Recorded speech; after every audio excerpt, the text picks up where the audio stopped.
What if democracy didn't stop at the ballot box? What if voting every few years wasn't enough, because the place where we spend most of our lives, work, remains undemocratic? Guild socialists asked a radical question: why should the economy not be democratic too?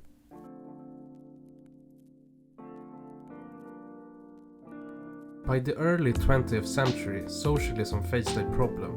Two dominant models had emerged: capitalism, private ownership, and state socialism, centralized control. Guild socialists rejected both. They argued capitalism concentrates power in owners, state socialism concentrates power in bureaucracies. Both, in different ways, remove control from workers.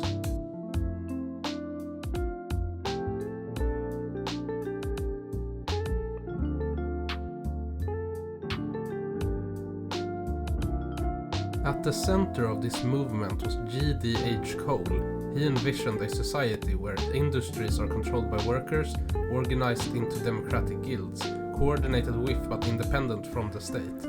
These guilds would function like self-governing associations, responsible for production and management.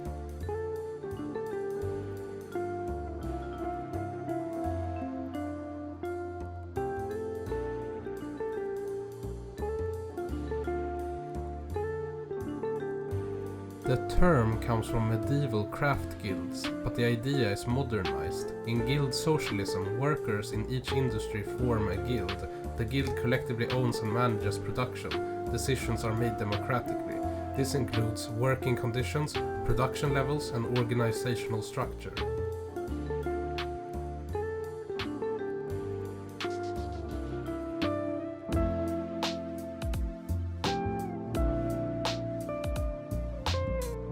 Guild socialism proposes a balance: economic power, guilds; workers control production; political power, the state; citizens control public policy.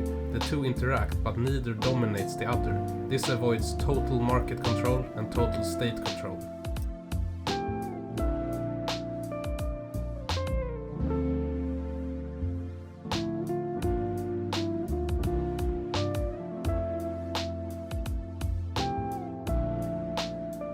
The key idea is simple. Democracy should not be limited to politics. It should extend into workplaces, economic decisions, and daily life, because for most people, work is where power is directly experienced.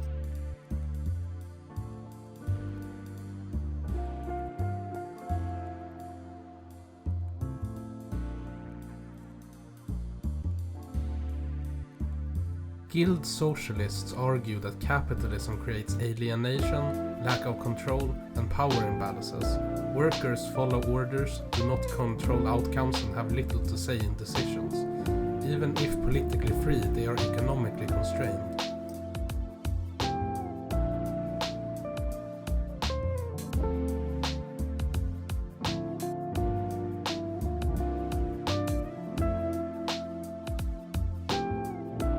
At the same time, guild socialists criticized centralized socialism. They feared bureaucratic control, loss of local autonomy, and replacement of one ruling class with another.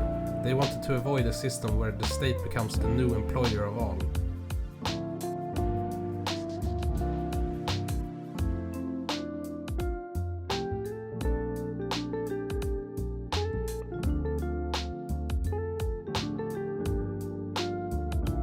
The autopsy begins with a practical question: how do independent guilds coordinate?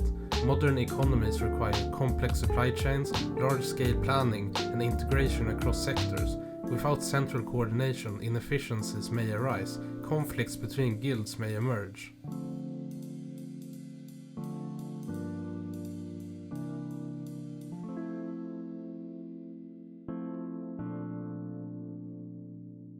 Not all industries are equal. Some are more profitable, more essential, or more powerful. This raises questions: do some guilds gain more influence? Does inequality reappear at the sector level?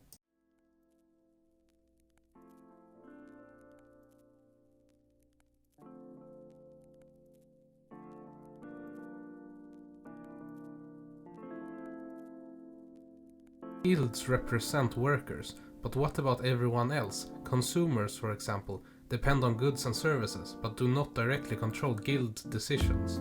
Balancing producer and consumer interests become complex.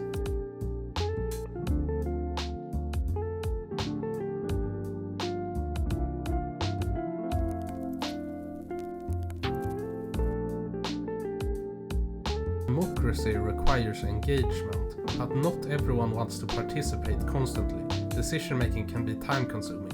This creates tension between efficiency and participation.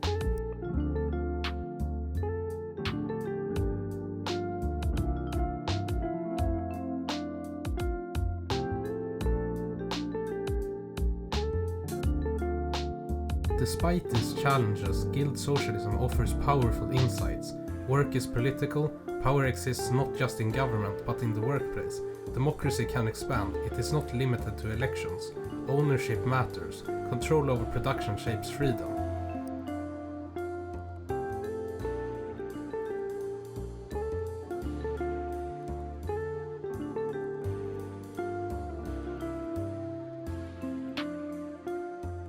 Guild socialism reframes power, not as something centralized but distributed across society. It asks, who controls the systems we depend on? Why should economic life be exempt from democracy?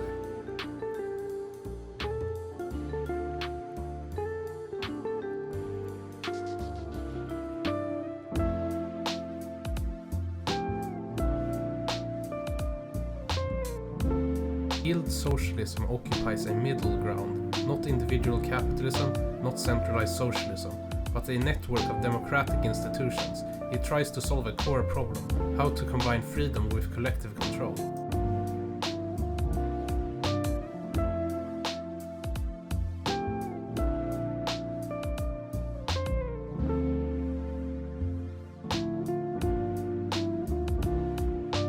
Guild socialism challenges a basic assumption, that democracy ends where the economy begins.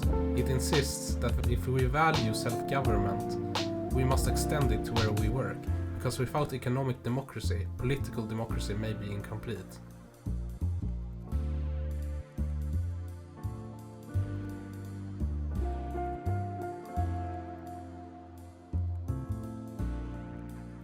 In the next episode, we explore how Edward Bernstein challenged revolutionary socialism and argued that change could come gradually from within the system itself.